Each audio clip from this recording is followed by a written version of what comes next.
Hey guys, Scott here with a quick video. Just 3 random suggestions I've seen like in my chat or just amongst the community via Twitter or Reddit or forums or whatever that I think would be pretty nice and pretty simple changes for Dead by Daylight. As for B-roll, we're going to have Zubat in the background because he's my bitch and I can use his content whenever I want.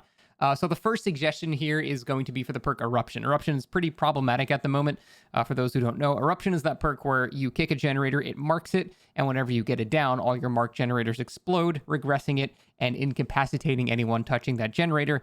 And incapacitation basically makes you unable to do anything while you have it. It also lasts 25 seconds, which is a very, very long time. Now, the problem with the design of this perk is that it really kind of only hurts solo queue because solo queue players can't coordinate getting off the gen to avoid that effect. And Survive with Friends players are not nearly as affected. I mean, it'll still hit Survive with Friends players. I've seen in tournaments, people still get hit by Eruption. So not everyone's perfect, but it's certainly unarguable that it's stronger against solo queue than it is against Survive with Friends. So that's the sort of thing we need to move away from while still retaining the strength of the perk. So the common suggestion I've seen from the community is that you just want to reduce the incapacitate timer by a lot and then buff the regression by a teeny bit. It doesn't necessarily need to be like something, you don't want it to be like on par with like Pop Goes the Weasel every time because that's kind of insane, but it does need to be a bit stronger than normal because you do have to go out of your way to manually mark the generators, which is the time lost for the killer. So it needs to have somewhat of a powerful effect. So I think going from 10 to 15% regression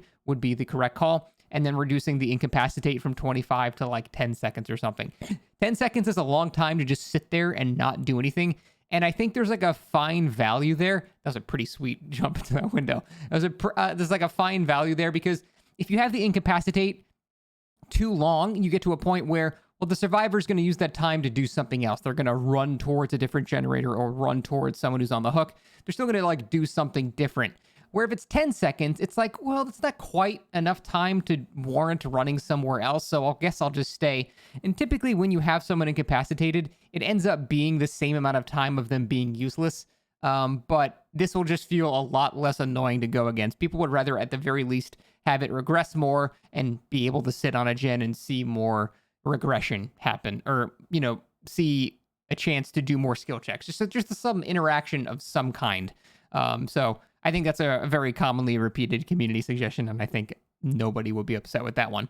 The next random suggestion is about Wesker. Wesker currently has this issue where he is unfortunately very good at tunneling because he can infect somebody, and then when they're hooked, they're still infected. When they get off the hook, half of their infection goes away, but they're still infected, which means if he wants to tunnel that person, they're going to get hindered eventually. And then once you're hindered, I mean, good luck getting chased because it is almost impossible to even loop anything at that point. So unless you just use every pallet on the map, you're going to go down while you're infected from a Wesker pretty quickly. So a great suggestion I saw is that your infection will not reset when you're hooked or anything like that. But what will happen is you will not gain infection anymore unless you perform a conspicuous action, which is, healing, doing a generator, breaking a totem, anything like that.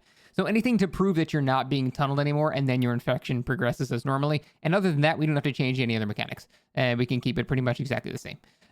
So I think that's a very simple fix to the one issue I've seen with Wesker. I still love Wesker. I think his design is great, but there is that one pretty glaring flaw where he's very good at tunneling one person, and I'm not a huge fan of that. And the final suggestion is for the perk Coup de Grace, which I think is still a pretty underwhelming perk.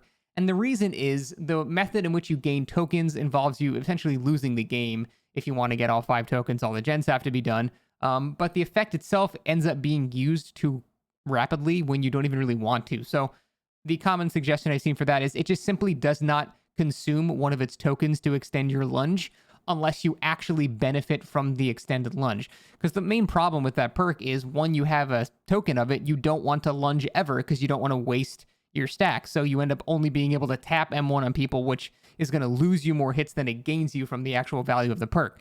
So if the perk detected when you only benefited from it, that's when it used a token, people I think would see a lot more use from that perk because they would actually be able to lunge normally and play the game as normally. And then when they needed to benefit from it, it would actually have a value. I think the effect is not powerful enough to only use a couple of times, and your tokens are used when you attack normally anyway. So I think that's a very simple, good solution for Coup de Grace to make it a more viable perk. And that's pretty much all you have to do. So that was it. Just 3 quick suggestions that I think are all great. Those are things I did not come up with, and I just wanted to give some community shout out because they do every once in a while have some really fantastic ideas. But that's it. Thanks for watching.